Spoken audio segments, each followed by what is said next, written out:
ओम शांति। 3 जुलाई 2025 बाबा के महावाक्य। बाबा कहते, मीठे बच्चे, इस बेहद नाटक में तुम वंडरफुल एक्टर हो।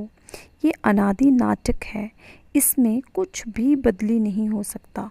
प्रश्न है, बुद्धिवान दूरंदेशी बच्चे ही इस किस गुहे राज को समझ सकते हैं?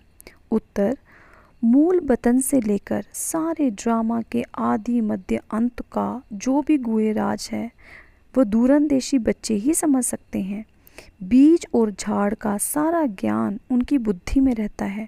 वो जानते हैं कि इस बेहद के नाटक में आत्मा रूपी एक्टर जो ये चोला पहनकर पाठ बजा रही है, इसे सतयुग से लेकर कलयुग तक पाठ बजाना है। कोई भी एक्टर बीच में, बाबा कहते, वापिस जा नहीं सकता। फिर गीत चला कि तूने रात गंवाई सोकर। ओम शांति। तो बाबा कहते, बच्चों ने ये गीत सुना। अब इसमें कोई अक्षर राइट भी है तो रॉन्ग भी है। बाबा गीत को एक्सप्लेन कर रहे हैं। सुख में तो सिमरन किया नहीं जाता, दुख को भी आना है ज़रूर। दुख हो तब तो सुख देने के लिए बाप को आना पड़े। मीठे मीठे बच्चों को मालूम है कि अभी हम सुख धाम के लिए पढ़ रहे हैं, शांति धाम और सुख धाम। पहले मुक्ति, फिर होती है जीवन मुक्ति। शांति धाम घर है, वहाँ कोई पाठ नहीं बजाया जाता। एक्टर्स घर में चले जाते हैं, वहाँ कोई पाठ नहीं बजाते। पाठ स्टेज पर बजाया जाता है। ये भी स्टेज है। जैसे हद का नाटक होता है, वैसे बाबा कहते ये बेहद का नाटक है। इनके आदि मध्य अंत का राज सिवाय बाप के कोई और समझा ना सके। वास्तव में ये यात्रा है बच्चे, अथवा युद्ध अक्षर सिर्फ समझाने में काम में लाते हैं। बाबा कहते ये यात्रा और जो युद्ध अक्षर है सिर्फ समझाने के लिए बोला जाता है, बाकी इसमें कोई युद्ध आदि कुछ नहीं है। यात्रा भी अक्षर है, बाकी है तो याद करते करते पावन बन जाएंगे। ये यात्रा पूरी भी यहाँ ही होगी, कहाँ जाना नहीं है। बच्चों को समझाया जाता है कि पावन बनकर अपने घर जाना है, अपवित्र तो जा ना सके। अपने को आत्मा समझना है। मुझ आत्मा में सारे चक्कर का पाठ है। अभी वह पाठ पूरा हुआ है। बाप राय देते हैं, है बहुत सहज, मुझे याद करो। बाकी बैठे तो यहाँ ही हो ना, कहाँ जाते नहीं हो। बाप आकर कहते हैं, मुझे याद करो तो तुम पावन बन जाएंगे। युद्ध कोई है नहीं, अपने को तमो प्रधान से सतो प्रधान बनाना है। माया पर जीत पानी है। बच्चे जानते हैं 84 का चक्र पूरा होना है। भारत सतो प्रधान था, उसमें ज़रूर मनुष्य ही होंगे। जमीन थोड़े बदलेगी। अभी तुम जानते हो हम सतो प्रधान थे, फिर तमो प्रधान बने, अब फिर सतो प्रधान बनना है। मनुष्य पुकारते भी हैं कि आकर हमको पतित से पावन बनाओ, परंतु वो कौन है, वो कैसे आते हैं, कुछ नहीं जानते। अभी बाबा ने तुम्हें समझदार बनाया है। कितना ऊंच मर्तबा तुम पाते हो। वहाँ के गरीब भी बहुत ऊंच हैं यहाँ के साहूकारों से। देखो क्या कहते बाबा, भल कितने भी बड़े बड़े राजाएं थे, धन बहुत था, परंतु हैं तो भिखारी ना। इनसे वहाँ की साधारण प्रजा भी बहुत ऊंच बनती है। बाबा फर्क बतलाते हैं। रावण का परछाया आने से पतित बन जाते हैं। निर्विकारी देवताओं के आगे अपने को पतित कह माथा जाकर टेकते हैं। बाप यहाँ आते हैं तो फट से ऊंचा चढ़ा देते हैं। सेकंड की बात है, अभी बाप ने तीसरा नेत्र दिया है ज्ञान का।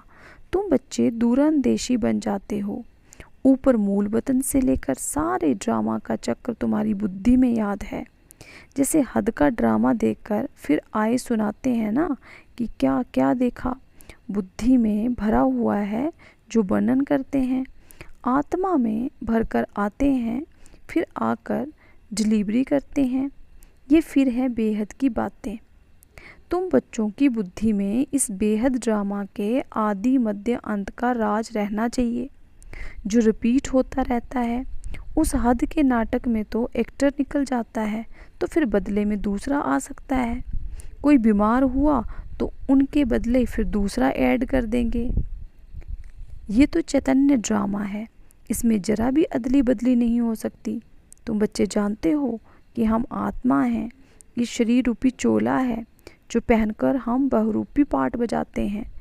नाम रूप देश फीचर्स बदलते जाते हैं। एक्टर्स को अपनी एक्ट का तो मालूम होता है ना। बाप बच्चों को ये चक्र का राज तो समझाते रहते हैं। सतयुग से लेकर कलयुग तक आते हैं, फिर जाते हैं, फिर नए सिर आकर पार्ट बजाते हैं। इनकी डिटेल समझाने में टाइम लगता है। बीज में भल नॉलेज है, फिर भी समझाने में टाइम तो लगता है ना। तुम्हारी बुद्धि में सारा बीज और झाड़ का राज है। सो भी जो अच्छे बुद्धिमान हैं वही समझते हैं कि इसका बीज ऊपर में है। इनकी उत्पत्ति, पालना और संहार कैसे होता है, इसलिए त्रिमूर्ति भी दिखाया है। ये समझानी तो बाप देते हैं और कोई भी मनुष्य दे ना सके। जब यहाँ आए तब पता पड़े, इसलिए तुम सबको कहते हो कि यहाँ आकर समझो। कोई कोई तो बहुत कट्टर होते हैं, तो कहते हैं हमको कुछ सुनना नहीं है। कोई तो फिर सुनते भी हैं, कोई लिटरेचर लेते हैं, कोई नहीं लेते हैं। तुम्हारी बुद्धि अभी कितनी विशाल दूरंदेशी हो गई है। तीनों लोगों को तुम जानते हो। मूल वतन जिसको निराकारी दुनिया कहा जाता है, बाकी सूक्ष्म वतन का कुछ भी है नहीं। कनेक्शन सारा है मूल वतन और स्थूल वतन से। बाकी सूक्ष्म वतन तो थोड़े टाइम के लिए है। बाकी आत्माएं सब ऊपर से यहाँ आती हैं पार्ट बजाने। ये झाड़ सब धर्मों का नंबरवार है। ये है मनुष्यों का झाड़ और बिल्कुल एक्यूरेट है। कुछ भी आगे पीछे हो ना सके। न आत्माएं और कोई जगह बैठ सकती हैं। आत्माएं ब्रह्म महत्तव में खड़ी होती हैं, जैसे स्टार्स आकाश में खड़े हैं। ये स्टार्स तो दूर से छोटे छोटे देखने में आते हैं तो बड़े ना। लेकिन बाबा कहते आत्मा न छोटी बड़ी होती है, न विशाल को पाती है। तुम गोल्डन एज में जाते हो, फिर आयरन एज में आते हो। बच्चे जानते हैं कि हम गोल्डन एज में थे, अब आयरन एज में आ गए हैं। कोई वैल्यू नहीं रही है। पर माया की चमक कितनी भी है, परंतु ये है रावण की गोल्डन एज। वो है ईश्वरीय गोल्डन एज। मनुष्य कहते रहते हैं 6-7 वर्षों में इतना अनाज होगा जो बात मत पूछो। देखो उन्हों का प्लान क्या है और तुम बच्चों का प्लान क्या है। बाप कहते हैं मेरा प्लान है पुरानी को नया बनाना। तुम्हारा एक ही प्लान है, मीन्स जो बाबा का प्लान वो तुम्हारा प्लान है। जानते हो बाप की श्रीमत से हम अपना वर्षा ले रहे हैं। बाबा रास्ता बताते हैं, श्रीमत देते हैं, याद में रहने की मत देते हैं। मत अक्षर तो है ना, संस्कृत अक्षर तो बाप नहीं बोलते हैं। बाप तो हिंदी में ही समझाते रहते हैं। फिर भाषाएं तो ढेर हैं। इंटरप्रेटर भी होते हैं जो सुनकर फिर सुनाते हैं। हिंदी और इंग्लिश तो बहुत जानते हैं, पढ़ते हैं। बाकी माताएं घर में रहने वाली पापा कहते इतना नहीं पढ़ती हैं। आजकल विलायत में अंग्रेजी सीखते हैं, तो फिर यहाँ आने से भी इंग्लिश बोलते रहते हैं। हिंदी बोल ही नहीं सकते।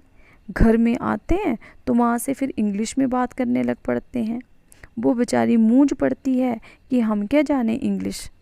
फिर उनकी टूटी फूटी हिंदी सीखनी पड़े। सतयुग में तो एक राज्य एक भाषा थी, जो अब फिर से स्थापन कर रहे हैं। हर 5000 वर्ष बाद ये सृष्टि का चक्र कैसे फिरता है, सो बुद्धि में रहना चाहिए। अब एक बाप की ही याद में रहना है। यहाँ तुमको फुर्सत अच्छी रहती है। सवेरे में स्नान आदि कर बाहर घूमने फिरने में बड़ा मज़ा आता है। अंदर में यही याद रहे कि हम सब एक्टर्स हैं। अभी ये हमें स्मृति आई है। बाबा ने हमको 84 के चक्कर का राज बताया है।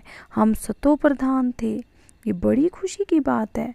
मनुष्य घूमते फिरते हैं, उनकी कुछ भी कमाई नहीं। तुम तो बहुत कमाई करते हो। बुद्धि में चक्कर भी याद रहे कि फिर बाप को भी याद करते रहो। कमाई करने की युक्तियाँ बाबा बहुत अच्छी अच्छी बताते हैं। जो बच्चे ज्ञान का विचार सागर मंथन नहीं करते हैं, उनकी बुद्धि में माया खिट खिट करती है। उन्हीं को ही माया तंग करती है। अंदर में ये विचार करो कि हमने ये चक्कर कैसे लगाया।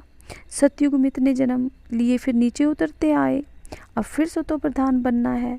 तो बाबा ने कहा है मुझे याद करो, सतो प्रधान बन जाएंगे। चलते फिरते बुद्धि में याद रहे तो माया की खिट खिट समाप्त हो जाएगी। तुम्हारा बहुत बहुत फायदा होगा। भले स्त्री पुरुष साथ जाते हो, हर एक को अपने सिर मेहनत करनी है, अपना ऊंच पद पाना है। अकेले में जाने से तो बहुत मज़ा ही आता है, अपनी ही धुन में रहेंगे। दूसरा साथ में होगा तो फिर बुद्धि इधर उधर जाएगी। है बहुत सहज। बगीचे आदि तो सब जगह हैं।